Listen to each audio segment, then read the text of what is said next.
Estoy grabando y compartiendo, ¿sí? ¿Sí o no? ¿Tampoco? Sí, profe. Ya. Bueno, nosotros terminamos las gestiones preparatorias. Eh, Me faltó mencionar solamente la validación de las sentencias extranjeras, que eso se estudió en orgánico. No, se estudió en el cumplimiento de las resoluciones judiciales, y que en el fondo se necesita esa gestión preparatoria del exequatur que se hace en la Corte Suprema. Pero como no es una gestión preparatoria que uno la haga en el mismo tribunal, la verdad que no es mucho lo que uno podría preguntar sobre eso. Y además, es súper simple eso, ¿no? No hay una gestión judicial que uno tenga que hacer ahí en el juzgado previamente a demandar ejecutivamente.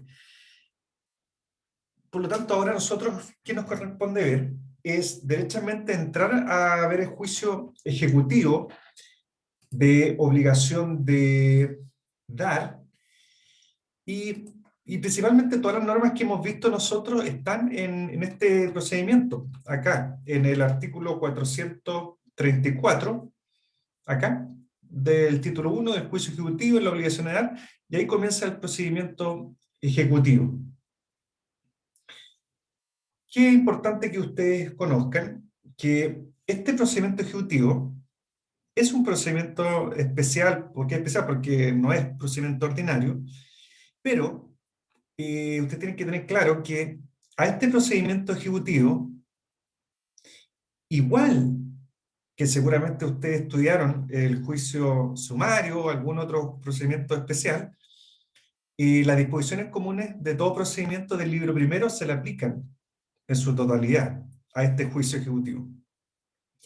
Y no solamente las disposiciones comunes a todo procedimiento, sino que también el juicio ordinario de mayor cuantía. ¿Por qué? Porque tiene su carácter de supletorio. Acuérdense que el artículo 3 del CPC establece la supletoriedad. Eso es lo mismo que estoy diciendo ahora, es lo que uno pasa en los otros procedimientos sumarios, juicio, todos los otros procedimientos especiales que ustedes vieron el año pasado. Por lo tanto, tienen que tener presente eso. Pero, como esto es un procedimiento especial, pueden haber normas que sean distintas a, por ejemplo, lo que establece el juicio ordinario de mayor cuantía. Y es distinto porque usted en este procedimiento se van a encontrar con una particularidad. Como este procedimiento es un procedimiento de compulsivo, es decir, de ejecución, tiene que distinguirse en este procedimiento algo totalmente ajeno a lo que pasa en un procedimiento ordinario o en un sumario. Acá va envuelto todo lo que tiene que ver con las medidas de apremio, porque aquí ya estamos en la ejecución forzada de una obligación. Por lo tanto, acá, si bien es cierto, se genera una etapa de conocimiento, si uno lo aplicara a los momentos jurisdiccionales, conocimiento, prueba, juzgamiento y ejecución, acá en este procedimiento también existe una etapa de conocimiento, en el fondo en que existe discusión, y también habría una etapa de prueba. Pero aquí ya la etapa de ejecución comienza prácticamente cuando tú ya presentas la demanda y el tribunal dicta la primera resolución. Y ahí comienza un, paralelamente la tramitación de la causa por dos vías. Una en la vía como principal, donde uno podría discutirse el juicio, y después está la parte de apremio misma, que ahí se genera un nuevo cuaderno distinto al cuaderno principal. Eso es lo que hace la distinción. Miren, para que vayamos entendiendo. A ver, este es un juicio ejecutivo de obligación de dar. Esto es lo que estamos estudiando. Esto es una causa que está terminada y que obviamente le debe faltar alguna etapa, porque, a ver, para que llegue la causa al remate, a veces no llega al remate de los bienes. ¿Por qué? Porque el deudor puede haber pagado, o derechamente, por ejemplo, no hay bienes para rematar ni embargar, o si se embargó los bienes, la verdad que es muy poco lo que se puede obtener en un remate, y la verdad que incurriría mucho más en gastos de lo que se pudiera obtener. Por lo tanto, no todos los procedimientos ejecutivos llegan finalmente a remate. Pero ¿qué es lo que ustedes tienen que tener ojo? Que este procedimiento ejecutivo, el de la obligación de dar, el que estamos viendo nosotros, tiene a lo menos dos cuadernos. Dos cuadernos. Cuando se tramitaba materialmente era súper fácil distinguirlo, porque uno pedía el expediente y te pasaban siempre dos expedientes que están unidos con un elástico para que no se separen. Y uno lo miraba y encontraba el cuaderno principal y un cuaderno de apremio. Y eventualmente podría haber otro tipo de cuaderno que es lo que se denomina tercería. Pero en cada cuaderno que nosotros encontremos, que antiguamente uno lo podía percibir materialmente, ahora es distinto, porque ahora todo se tramita electrónicamente, y esos cuadernos tú los vas a encontrar acá, como en pestañitas. No hay expediente material, pero sí van a estar las pestañitas, que si uno pincha el cuaderno, se va a encontrar, por un lado, con la tramitación. Cuando hablamos acá de principal, fíjense lo que está en la parte principal. ¿Qué es lo que vamos a encontrar en este cuaderno? Vamos a encontrar lo que es el juicio. Juicio se podría parecer que tiene como, contendría algunas cosas, por ejemplo, del juicio ordinario. Tendría la demanda, tendría la notificación, podría tener las excepciones, podría tener la resolución que recibe la causa a prueba, podría tener la prueba que se presentó y la sentencia. Si se fijan, este cuaderno principal contiene el juicio mismo. Van a encontrar la demanda, aquí no es demanda porque comenzó con una gestión preparatoria, pero es la demanda, ¿ya? Se van a encontrar acá, por ejemplo, con la notificación de la demanda. Quizás podrían encontrarse con excepciones, por ejemplo, acá. Está el evacúa traslado que hace la parte ejecutante de las excepciones. Podrían encontrarse con la resolución que recibe la causa prueba de las excepciones. A ver, tienen que tener ojo acá. Si estamos en un juicio ejecutivo, también hay una etapa de prueba. O sea, no es que te demanden y te embarguen y te rematen todo inmediatamente, porque pueden haber excepciones que oponga el ejecutado que podría perfectamente el ejecutado ganar el juicio. Por ejemplo, excepción de pago, excepción, todas las modos de extinguir las obligaciones, que la acción está prescrita, etcétera. ¿Se fijan? Por lo tanto, en este cuaderno principal, el que está acá, ahí está todo el juicio mismo. Incluso está la sentencia, están los recursos que se podrían presentar, se podría llegar a la corte, etcétera. Pero paralelamente, inmediatamente cuando tú ingresas la demanda, imaginemos que este escrito es la demanda, ¿ya? Imaginemos que esta es la demanda. Paralelamente se abre un segundo cuaderno que se denomina cuaderno de apremio, que es como una tramitación paralela. Pero se van a fijar que todo lo que contiene este cuaderno tiene que ver con la parte compulsiva, es decir, con el mandamiento de ejecución en embargo. Por ejemplo, esto, después se lo voy a mostrar, va a venir el requerimiento de pago. En ese momento se podría practicar el embargo, pero no se pudo porque se opuso. Después podría venir el embargo, y etcétera. Y después uno podría pedir fuerza pública. ¿Se dan cuenta? Un embargo frustrado. Aquí podría después venir el retiro de especie. Podría venir aquí la presentación de las bases remate, después remate, etcétera. Este cuaderno tiene que ver con la parte de apremio. Aquí ya no está en discusión si la parte discutible que sería, por ejemplo, cuando se oponen excepciones. Si no hay excepciones, se continúa aquí con el mandamiento y comienza la parte de apremio. Si hay excepciones en el juicio ejecutivo, es decir, acá, si hay excepciones, de alguna forma se paraliza el cuaderno de apremio, si es que hay excepciones, hasta que se resuelva finalmente la sentencia. Si uno, no he mirado acá, pero uno tendría que ver, por ejemplo, con el tema de la fecha. Por ejemplo, el 17 de abril de 2014, ahí se puso excepciones. 17 de abril. Y si uno se va al cuaderno de apremio, 17 de abril de 2014, ¿se fijan? Aquí el 17 de abril se pusieron las excepciones, pero del 15 de abril a agosto, ¿se fijan? De abril a agosto no hay ninguna gestión. Ninguna. ¿Por qué? Porque de seguro se paralizó esta etapa al momento de que el ejecutado puso excepciones. Y por eso no siguió. ¿Y cuándo siguió? Una vez que se resolvió las excepciones. Y ahí se continúa con el procedimiento de apremio. Eso es como una idea general que le estoy dando para que vayan entendiendo paralelamente todos los cuadernos que podrían existir.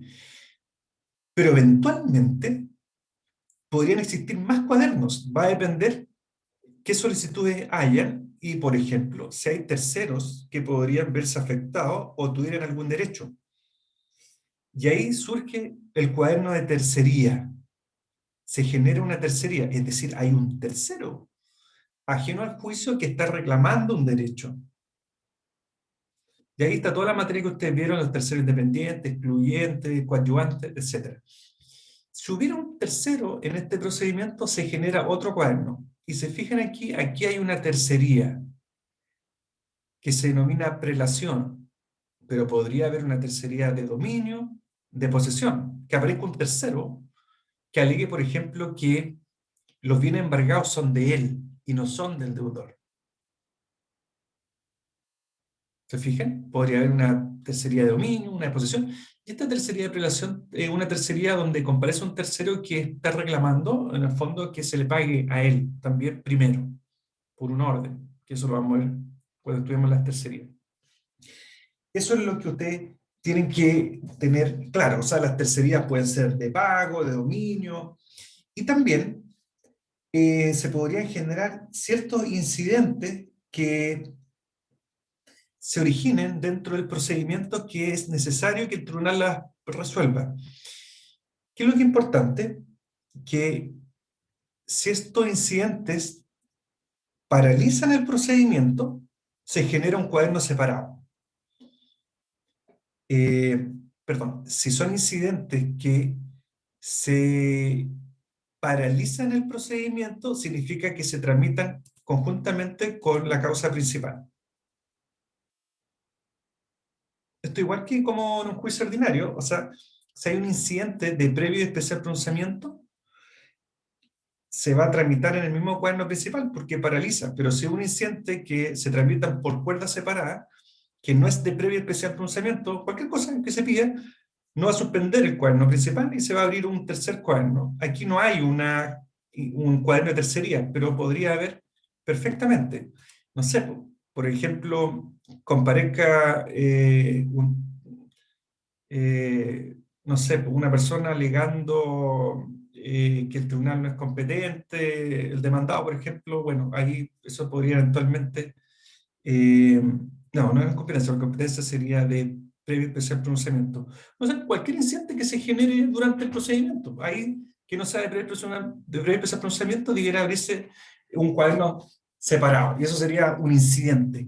Acuérdense que los incidentes se aplican a todos los procedimientos, no solamente al juicio ordinario, al sumario, al ejecutivo, a cualquiera.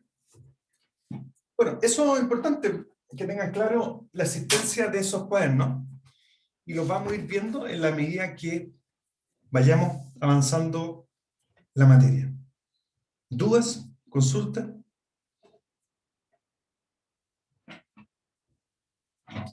¿Dudas? ¿Estamos bien? ¿Cómo se llaman los incidentes que pueden suspender el De procedimiento previo y principal? especial pronunciamiento.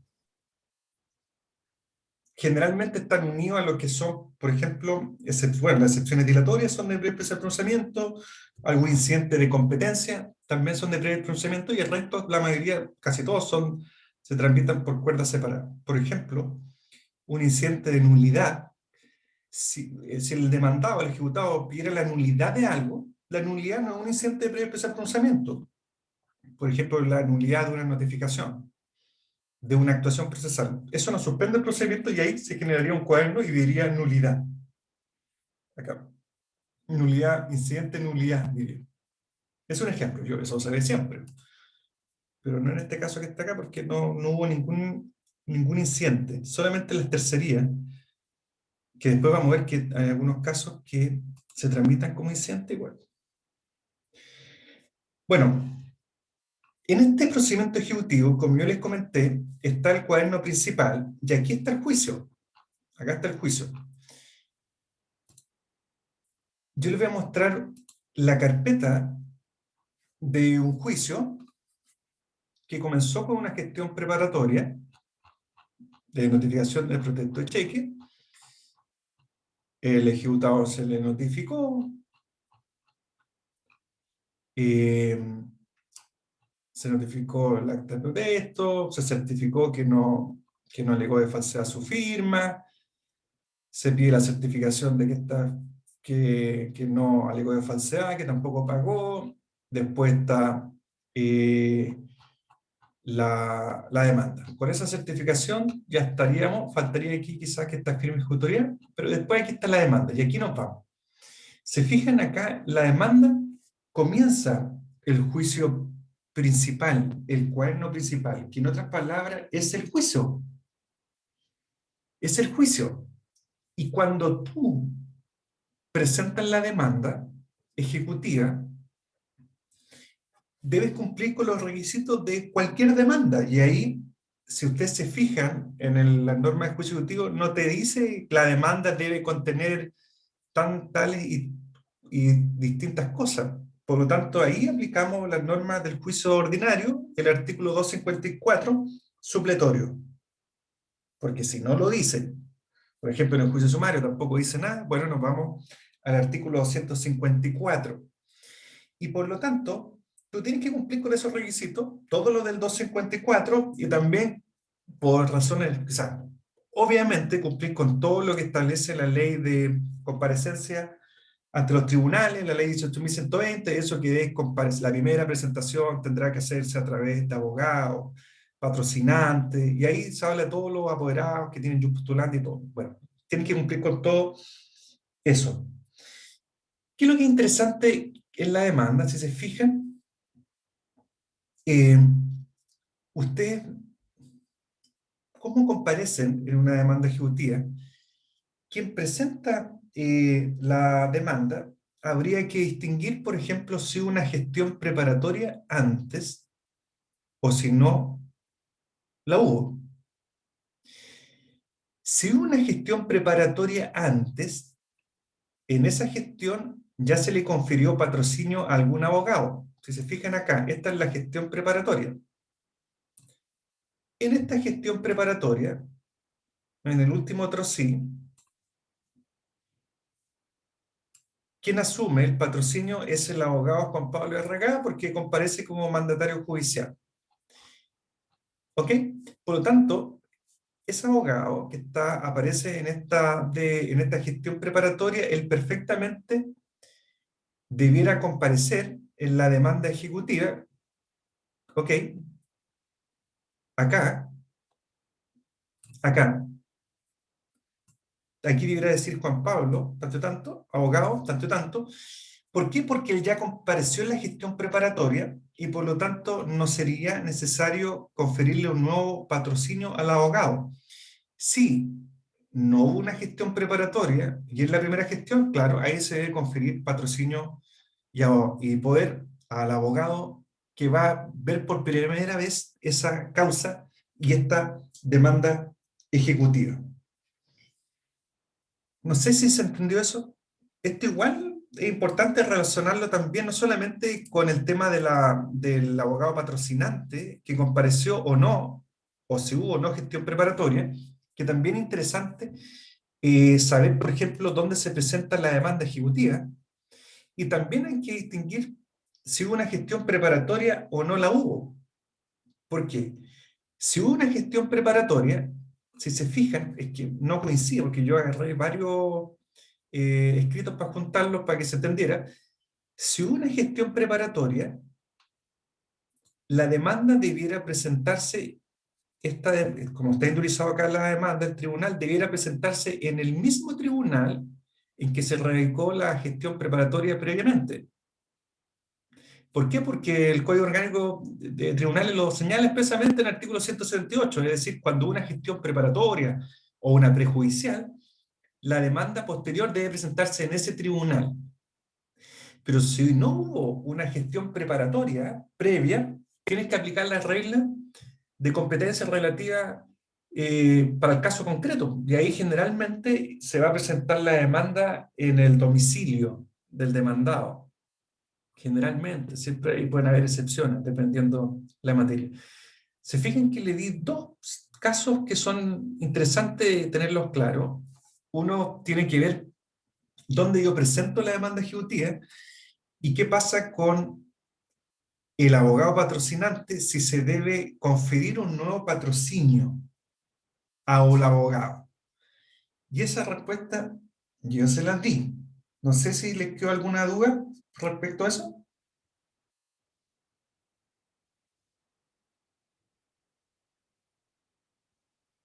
¿Puedo explicar de nuevo, profe? Pero, ¿qué dudas tiene? A ver, ¿o qué no entendió? Más fácil, para que no explicar todo, ¿no? ¿Qué duda, qué no Eh, entendió? o sea, desde que empezó con esto del... Ay, con lo último, después de pasado lo del tercer cuaderno. Ya, pero ¿qué es lo que no entendió de esta última parte del tribunal competente y lo del abogado patrocinante? ¿Entendió eso o no? Ah, sí, Ya, sí, porque es eso que sí. eso no puedo volver para atrás, porque eso es lo que estamos ahora. A ver, alguien está escribiendo aquí. ¿Puede ser también en el lugar de la obligación? Es que depende, pues. Por eso el tribunal competente, no hay un tribunal en específico, sino que hay que aplicar las reglas de competencia relativa, pues. Habrá que ver, por ejemplo, si hay prórroga de competencia, si hay un contrato. La regla general es el domicilio del demandado. Pero generalmente, cuando tú ya presentas la demanda ejecutiva y hay una gestión preparatoria antes, el tema de la competencia ya quedó de alguna forma zanjado en la gestión preparatoria. Acá ya estamos más o menos ya listos, porque el demandado ya compareció previamente. Pero no habría ningún problema que acá uno pudiera oponer excepciones en cuanto a la competencia, porque es una excepción dilatoria que debiera estar acá, en el 474. ¿Se dan cuenta? Dice, la incompetencia del tribunal ante quien se haya presentado la demanda. Se podría presentar si uno estima que no es el tribunal competente en el cual se presentó la demanda ejecutiva. Bueno, pero yo estaba preguntando otra cosa que es donde, si no entendieron lo que dije acerca del tribunal competente, porque nunca hablé de un lugar en específico, sino yo le hablé acerca de si hubo una gestión preparatoria antes. Si hubo antes, la demanda ejecutiva se presenta ahí. Y lo otro es que si hubo una gestión preparatoria antes y hay abogado patrocinante, no es necesario conferir un nuevo patrocinio al abogado que va a presentar la demanda ejecutiva, porque se entiende que el poder, el patrocinio, ya lo tiene desde la gestión preparatoria. Eso es lo que yo quiero que lo tengan claro. ¿Qué otra cosa? Cuando tú presentas la demanda ejecutiva, lo más importante es que tú debes solicitar en la demanda, que esto es lo que uno le pide al tribunal, po. Y eso es lo que va a resolver el tribunal. Tú le pides al tribunal que despache el mandamiento de ejecución en embargo en contra del demandado por una cierta cantidad de dinero, ¿ah? Hasta, y que se acoja la demanda definitiva y finalmente se siga adelante con la ejecución hasta que pague. Eso tú lo pides, eso está, miren, fíjense. Bueno, esta es la demanda ejecutiva, comienza a comentar acerca de la gestión preparatoria previa, pero podría no haber una gestión preparatoria, si este es un modelo de una gestión preparatoria, pero aquí ya estamos en la demanda ejecutiva. Se fijan aquí, esto es lo interesante, que dice, ya, esto cuenta un poco cómo fue la historia de la gestión preparatoria. Dice, es el caso que notificado judicialmente los cheques de autos, el girador de los mismos, quien posee domicilio y ha registrado en el banco, no ha comparecido para el pago de estos cheques, no ha consignado el capital, intereses y reajustes dentro de los plazos establecidos, y de acuerdo a lo preceptuado por el Código de Procedimiento Civil, ha quedado configurado el título ejecutivo para perseguirlo compulsivamente. Y esto es lo importante, que esto es lo que uno tiene que hacerle presente en la demanda ejecutiva. Por esta razón, es que demando ejecutivamente el pago total de la deuda insoluta, más reajuste, interés y costas, de acuerdo a lo que señalado. Y se fijan que en la demanda uno siempre menciona los requisitos de la acción ejecutiva, es decir, la obligación es líquida, es actualmente exigible, el título ejecutivo y la acción ejecutiva no están prescritas, por lo que procede la ejecución en contra del obligado al pago. Y acá en el por tanto, que es en toda demanda va a la parte petitoria, esto es lo que uno le pide finalmente al tribunal, porque esto es como la petición, la pretensión. Esto es, tú le dices, se sirva tener por su deducida demanda ejecutiva en contra tanto y tanto, por la cantidad tanto y tanto, más interés, reajuste y costa de la causa, y esto es lo que le pedimos finalmente al tribunal. Ordenar que se despache mandamiento de ejecución y embargo en su contra, es decir, en contra del demandado, por dichas sumas, y ordenar que se siga adelante esta ejecución hasta ser entero y cumplido pago de dichas cantidades con costa.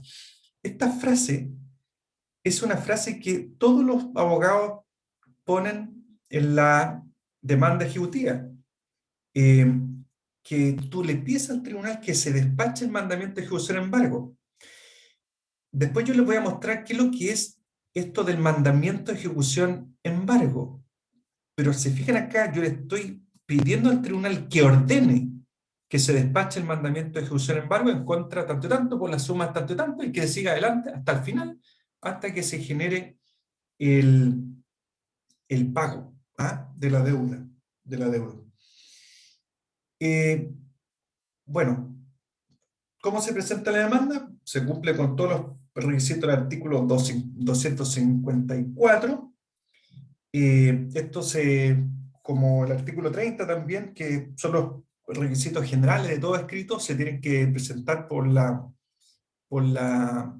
oficina judicial virtual y se presentan virtualmente por la carpeta. A ver, el artículo 30 establece los requisitos generales de todo escrito, que esto está modificado, dice: los escritos documentos se presentarán por vía electrónica conforme se disponen los artículos 5 y 6 respectivamente de la Ley General sobre Tramitación Electrónica.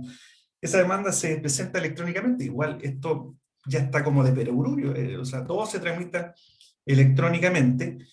¿Qué es lo que sí se debe cumplir desde el punto de vista de forma?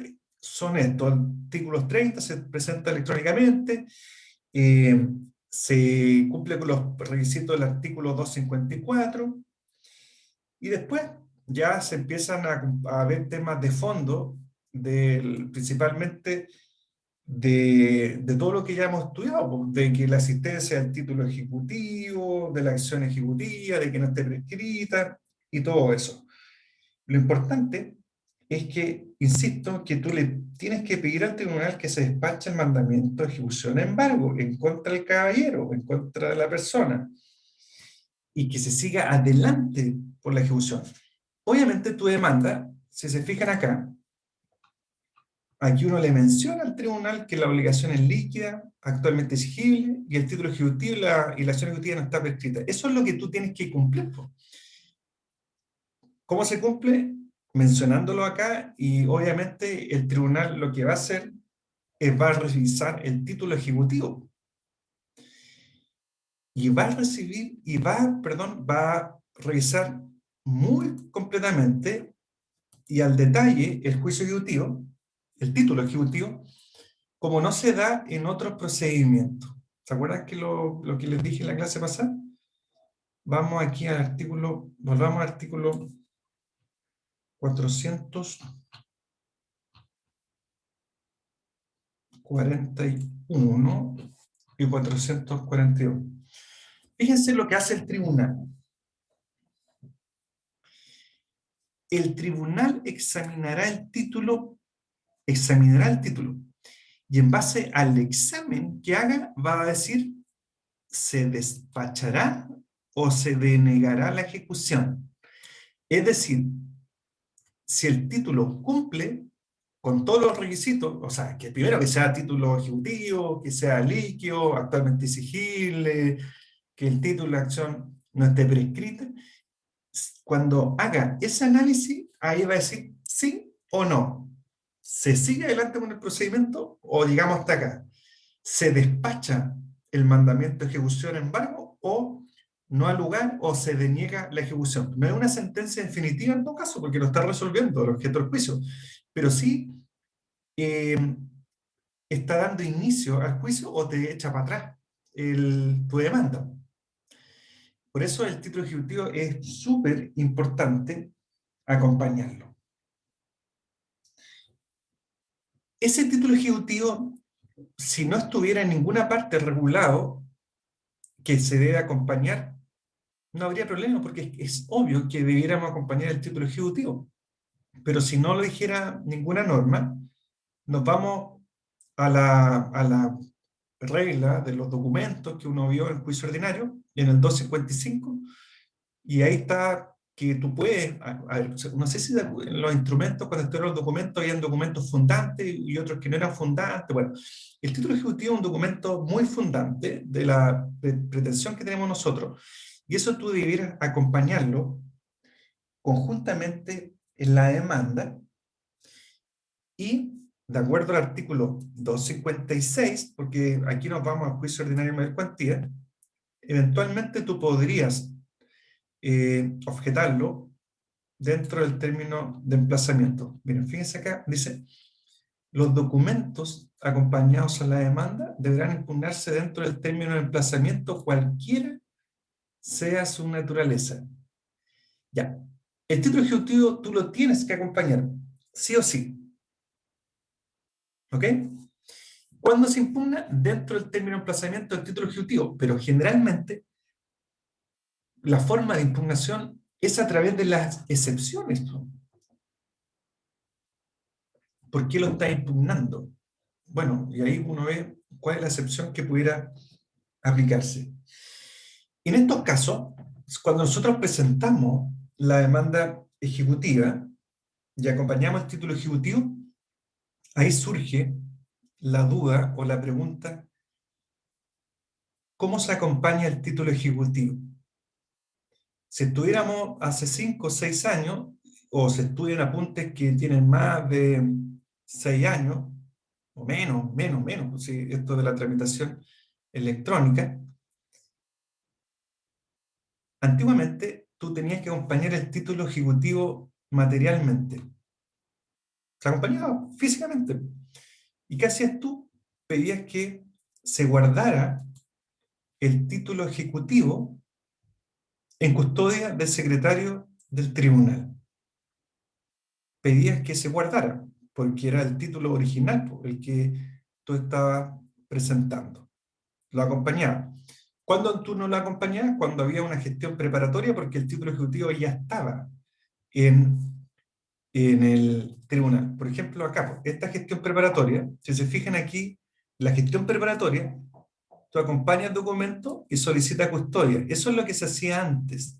De ahí tú acompañabas los cheques, el pagaré, y quedaba ante el secretario del tribunal. Y después, si hubo una gestión preparatoria, no tenías que acompañar nada porque el documento ya estaba en el tribunal. Pero ahora, bueno, y cuando presentabas derechamente una demanda ejecutiva, acompañabas el documento y pedías la custodia. O sea, si no lo presentabas antes, hacías esta misma solicitud, pero ya en la demanda ejecutiva, acompañabas el título ejecutivo y quedaba en custodia para que no se perdiera. O sea, uno igual le sacaba fotocopia por cualquier cosa. Pero, actualmente, a propósito de la tramitación electrónica, se reguló todo lo que tiene que ver con la documentación electrónica. Miren, esto es lo que estoy mostrando acá, no está en los apuntes del profesor Casarino, porque eso no está incluido en la tramitación electrónica. Todo lo que estoy hablando yo, yo me voy siguiendo por lo que dice el profesor Casarino, y si hay otro apunte, yo ya les comenté que hay apuntes que son muy buenos, bueno, en realidad es casarino, del profesor que hizo clase acá, que es Leonel Torres, que ustedes lo googlean por internet y va a aparecer el juicio ejecutivo. Esos apuntes del profesor Leonel son los de Casarino, es copiar y pegar, y con alguna modificación, sobre todo de tramitación electrónica. Y esta parte, todo lo que tiene que ver con tramitación electrónica no está en Casarino, así que ahí tienen que estar atentos a mis clases o revisar algún apunte más actualizado, sobre todo ese que les mencioné, donde se le incorpora datos sobre tramitación electrónica. Todos los documentos electrónicos, incluidos los títulos ejecutivos, debieran presentarse a la oficina judicial virtual. Fíjense lo que dice el artículo 6 de la ley 20.886, que es la de tramitación electrónica. Dice, los documentos electrónicos se presentarán a través del sistema de tramitación electrónica del Poder Judicial. En caso de requerirlo, así las circunstancias se acompañarán en el tribunal a través de entrega de algún dispositivo o almacenamiento de datos electrónicos. Dice acá, a propósito de los títulos ejecutivos, dice, los documentos cuyo formato original no sean electrónicos podrán presentarse materialmente en el tribunal y quedarán bajo la custodia del funcionario o ministro de fe correspondiente. Es decir, si hay un documento que no es electrónico, tú lo acompañas originalmente al tribunal, ¿ya? Y queda en custodia del ministro de fe, que es el secretario del tribunal. Pero fíjense lo que dice respecto a los títulos ejecutivos. No obstante, los títulos ejecutivos cuyo formato original no sea electrónico, aquí le pone una carga procesal. Títulos ejecutivos cuyo formato original no sean electrónicos, deberán presentarse materialmente en el tribunal y quedarán bajo la custodia del funcionario o ministro de fe correspondiente, bajo percibimiento de tener por no iniciar la ejecución. Hasta el momento es muy similar a lo que existía antes de la tramitación electrónica. Lo que te está diciendo es que si es electrónico, tú lo subes a la oficina judicial virtual. Si no lo es, se presenta materialmente a través del Ministerio de Fe, que es el secretario del tribunal. Pero si no fuera electrónico el documento y tú la acompañares materialmente, fíjese lo que dice acá, y esto es lo más importante, porque esto es lo que ustedes tienen que hacer. Los documentos y títulos ejecutivos presentados materialmente, que no son electrónicos, deberán acompañarse con copia en formato digital a través del sistema de tramitación electrónica del Poder Judicial. O en caso de requerirlo así la circunstancia, el tribunal a través de la entrega de algún dispositivo de almacenamiento de datos electrónicos. ¿Qué nos está diciendo? Que si no es un instrumento electrónico y que venga con firma electrónica y todo eso, tú la acompañas materialmente, pero a la vez tendrías que subirlo a la oficina judicial virtual, que es una copia escaneada, por ejemplo, ¿ya? Y si no pudieras subirlo, ¿por qué? Porque es muy grande, no sé, no se ve muy bien, o hay un problema, o que el documento, no sé, no alcanza a cargarse por el peso que tiene el documento, o porque el documento, por ejemplo, es muy grande, no sé, podría ser diversas circunstancias, igual tienes que acompañarlo, pero a través de un dispositivo, un pendrive, por ejemplo, ¿ah? Al tribunal, para que quede ahí electrónicamente, porque después el tribunal ahí se encarga de subirlo a la oficina judicial virtual. Bueno, eso es lo que tendrían que más o menos tener claro, que sí o sí se acompaña el documento, y lo normal debiera ser que se suba electrónicamente, porque sea un documento electrónico, y si no, se presenta materialmente y se debe subir también a la oficina judicial virtual, y si no se puede subir, presentarlo a través de un dispositivo. Eso. Bueno, ¿qué es lo que viene a continuación, po?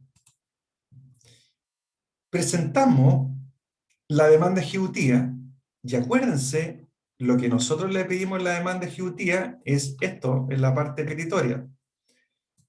Ordenar que se despache mandamiento de ejecución en embargo. Este mandamiento de ejecución en embargo esto es la primera resolución con la cual comienza cuaderno de apremio. La primera. Si uno va acá, estamos en el cuaderno principal, aquí debiera ir la demanda, cuaderno principal, fíjense, la demanda. Y en el cuaderno de apremio debiera comenzar con el mandamiento de ejecución y embargo. ¿Qué significa? Que yo presento la demanda, ¿ya? Y yo le pido al tribunal en mi demanda que se despache el mandamiento de ejecución y embargo. Y el tribunal lo que va a hacer, o sea, tú le pides que se despache el mandamiento de ejecución y embargo y además que se siga adelante con la ejecución. Y si se fijan ustedes, el cuaderno principal, si examina la demanda, que se cumple con todos los requisitos que ya les mencioné, y todos los requisitos de la acción ejecutiva, título ejecutivo, que sea líquida, actualmente exigible, que no esté prescrita, todo eso lo que vimos, ahí el tribunal, en base al artículo 441, que ya les mostré acá, que dice el tribunal o el juez, tengo que volver a mostrar el artículo. Acá, el tribunal examinará el título y, en base a su examen, dos posibilidades. Despachará o denegará la ejecución.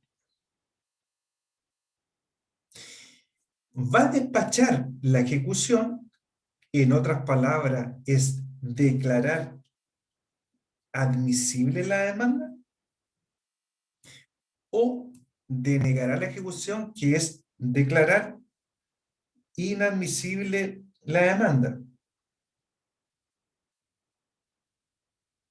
¿Ok? Pero, fíjense que cuando tú presentas la demanda, si la demanda ejecutiva presenta algún problema, si es un tema de forma, no es lo mismo que un tema de fondo.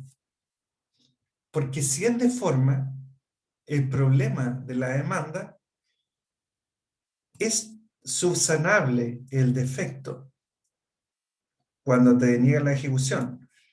Pero por otro lado, si es se deniega la ejecución y te declaran, por ejemplo, por un tema de fondo, por ejemplo, si la acción está prescrita, el título ejecutivo no es un título ejecutible, o sea, si es por un tema de fondo, ahí lo que va a hacer el tribunal, sí o sí, ahí te va a rechazar la demanda y, y derechamente termina el juicio. Pero si es un tema de forma, por ejemplo, que, no sé, cometiste un error en la indemnización del demandado, en la petición quizás hubo un error, que quizás no firmaste el escrito, bueno, eso, o que no autorizaste, pues no sé, puras cosas así de forma que no tienen que ver con el fondo de lo discutido. Ahí el tribunal no es tan drástico y te podrá apercibir para que dentro de un determinado plazo tú puedas cumplir lo que te está ordenando el tribunal. Porque son temas de forma, o sea, no, ni siquiera hemos entrado a analizar el título, no hemos entrado a analizar si está prescrito o no. Si es un tema de fondo, ya no es que hubo un error en algo no sustancial, sino que hubo un error ya de fondo, ahí sí que el tribunal te podría derechamente declarar improcedente tu demanda. Por ejemplo, si no es título ejecutivo, si no es actualmente exigible, si no es líquida de obligación, líquida o terminal, o se está prescrita, ahí derechamente el tribunal va a resolver y ni siquiera da posibilidad a la parte contraria a escucharla, no da traslado, no cita al ejecutado. El ejecutado en realidad ni siquiera sabe, eventualmente podría ni saber de que se le está iniciando un juicio ejecutivo. Fíjese, el tribunal examinará el título, despachará o denegará la ejecución, en ambos casos, es sin audiencia, es decir, sin traslado y sin notificación del demandado, aun cuando éste se haya personado en el juicio. O sea, pudo haber comparecido, por ejemplo, pero esta resolución ni siquiera se le ha trasladado a la contraparte y no se le escucha, no es necesario. Es importante lo que estoy diciendo yo, que cuando tú presentas la demanda ejecutiva, el tribunal principalmente tiene dos opciones. Una, la primera opción es que te declare admisible la demanda y lo otro es que te tire la demanda para atrás, que puede ser inadmisible por un tema formal o derechamente improcedente por un tema de fondo. El hecho de que sea inadmisible te da pie a que tú puedas subsanar si es que fue un error, una omisión de forma. En cambio, si el tema de fondo no es subsanable. Ahora la pregunta es, ¿pero el ejecutante tiene derecho a oponerse? ¿A impugnar esa resolución? Sí, pues ahí tendríamos que ver cuál es la naturaleza de la resolución. Miren, vámonos a la situación más común, que la demanda, si ya estamos en esta etapa, significa que más o menos una demanda tendremos que hacer decente, firmamos todo, ya se acompaña el título, requisitos formales, el tribunal revisa el título, imaginemos que está todo ok, pasó al primer filtro, lo que tú le pedías al tribunal era que despache esto, que ordene que se despache mandamiento de ejecución en embargo. Y la primera resolución que va a dictar el tribunal, si declara admisible la demanda, va a declarar o decretar lo que tú le pediste al tribunal. Pues. ¿Qué va a hacer? El despáchese. ¿Qué cosa? El mandamiento de ejecución en embargo en contra del deudor. ¿Y qué es lo que hace el tribunal frente a tu demanda? Esto es lo importante. El despáchese. Esto es lo que provee el tribunal.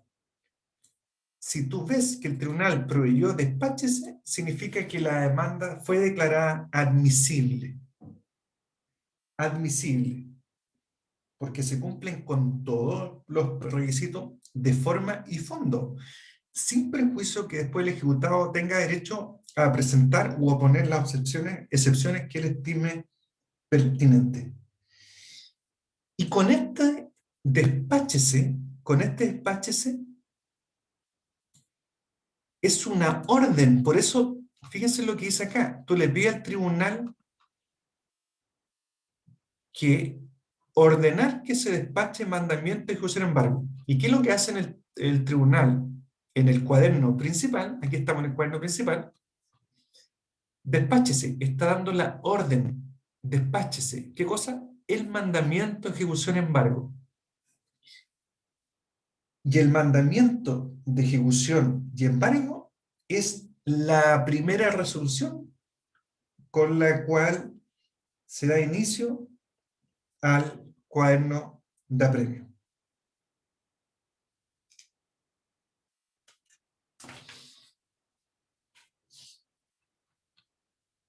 Despáchese. Y este es el mandamiento de ejecución y embargo. Esto es, con eso se da inicio al cuaderno de apremio. Acuérdense que habían dos cuadernos. Este mandamiento se hace por orden del tribunal que ordenó que se despachara el mandamiento de ejecución en embargo. Y el mandamiento de ejecución en embargo es esto. Es esto. Esto es casi un formato tipo de mandamiento de ejecución en embargo. Dice, un ministro de fe requerirá de pago al fulano tan para que en el acto de la intimación pague la cierta cantidad de dinero, más interés y costa. Si no efectuar el pago, Tras embargo sobre bienes suficientes del ejecutado para cubrir la deuda con sus intereses y costas. Se designa al deudor como depositario provisional de los bienes que se embarguen bajo su responsabilidad legal. Si uno abre acá y nos vamos al mandamiento de ejecución embargo, si es que se ve, ojalá que se vea, va a ser lo mismo. Ojalá que se vea. Pero es un formato tipo, lo que cambia el monto y el nombre de las personas. ¿Ve? Es lo mismo.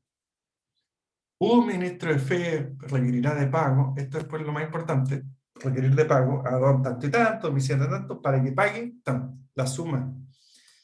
No verificado el pago, se trabe el embargo sobre bienes suficientes el demandado, a quien se designa depositario provisional. Se fijan que este mandamiento es una orden que dice un ministro de fe competente, el receptor judicial, va a requerir de pago, va a ir donde Juanito y le va a decir pague. ¿Ya? ¿Para qué? Para que pague la cantidad de dinero que está acá. Está la orden, porque esto es una orden que hizo el tribunal, que está dando la orden al ministro de fe. Y dice, si no paga, está la orden acá de que se trabará el embargo. Es decir, te notifican, te requieren de pago. ¿Va a pagar? No. Entonces, embargo. ¿Sobre qué? Sobre bienes suficientes. Y además, el mandamiento contiene esta orden de que se va a designar depositario legal de los mismos, es decir, de los bienes embargados, al deudor. ¿Se fijan? Eso es el mandamiento de ejecución y embargo. Ahora la pregunta es, frente a esta resolución, a la previa, al despáchese, que es en el caso que te den lugar a la tramitación de la causa, o si derechamente te deniegan el mandamiento de ejecución y embargo, hay medios de impugnación para tales efectos, y para tal efecto habría que distinguir la naturaleza de la resolución. Y eso ustedes ya lo han visto. Esta. Acá, por ejemplo, esta. Este es el despáchese, que podría ser despáchese y también podría decir no admisible, es decir, no lugar a la demanda. Esa resolución habría que ver qué naturaleza tiene y ver cómo se podría impugnar. Y partimos de la base que es una sentencia interlocutoria, ambas, es decir, la que deniega el mandamiento como la que ordena despachar el mandamiento de ejecución en embargo. ¿Y por qué interlocutoria? ¿Por qué? Por eso me tendrían que decir usted, que es de segundo grado. Ya, vamos a quedar hasta acá y si tienen alguna duda me podrían hacerla. ¿Quién anda un poco perdido? O todos andan perdidos. ¿Quién me puede comentar algo?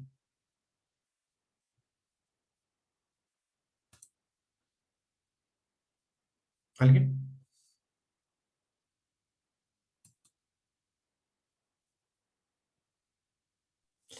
¿Yo, profesor? Sí, estoy escuchando. Antes de que terminemos la clase. Creo que quedó bastante claro. Habla un poquito más fuerte, ¿eh? Me quedó bastante claro, la verdad. Sí, pues.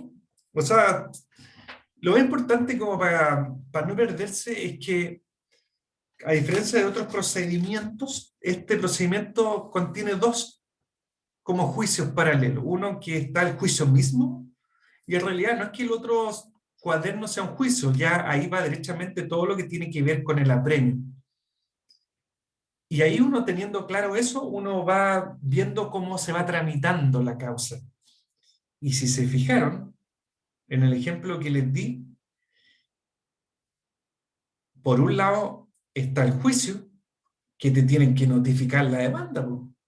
Ahí comienza el juicio, cuando te notifican la demanda ejecutiva. Eso es una cosa. Cuaderno principal. En otras palabras, el cuaderno principal va a estar la demanda ejecutiva, va a contener el despáchese y después tendría que venir la notificación personal o la notificación por el artículo 44. ¿Se van fijando que igual que el juicio ordinario? Después tendrían que venir, por ejemplo, las excepciones. Aquí la diferencia es que no hay oportunidades distintas, todas se presentan al mismo tiempo. Pero paralelamente, cuando te notifican la demanda, te requieren de pago. El mismo ministro Fed, ahí te requieren de pago. ¿Va a pagar? No. Embargo. ¿Te fijas? Y ahí te embargan. Y ahí comienza paralelamente. Pero va a llegar un momento en que paralelamente el ejecutado puede oponer excepciones. Y si opone excepciones, todo lo que tiene que ver con el cuaderno de apremio se suspende en espera de que se falle el juicio, que se falle a través de una sentencia definitiva, condenatoria o absolutoria, dependiendo lo que falle el juez, continuará el cuaderno de apremio o no. Si acoge una excepción, va a terminar el juicio y no hay nada que hacer en el cuaderno de apremio, incluso se alzan los embargos si hubieran. Si rechazan las excepciones, se reactiva el cuaderno de apremio y se continúa con todo lo que tiene que ver con el apremio, desde el embargo hasta el remate, hasta el pago. Miren, esta explicación que al último fue la mejor explicación de todo el día. Ahí quedó claro, ¿eh? Ya. Listo. Nos vemos. Que estén bien. Chao, profe, que esté bien. Chao, chao. Chao, profe, que esté bien.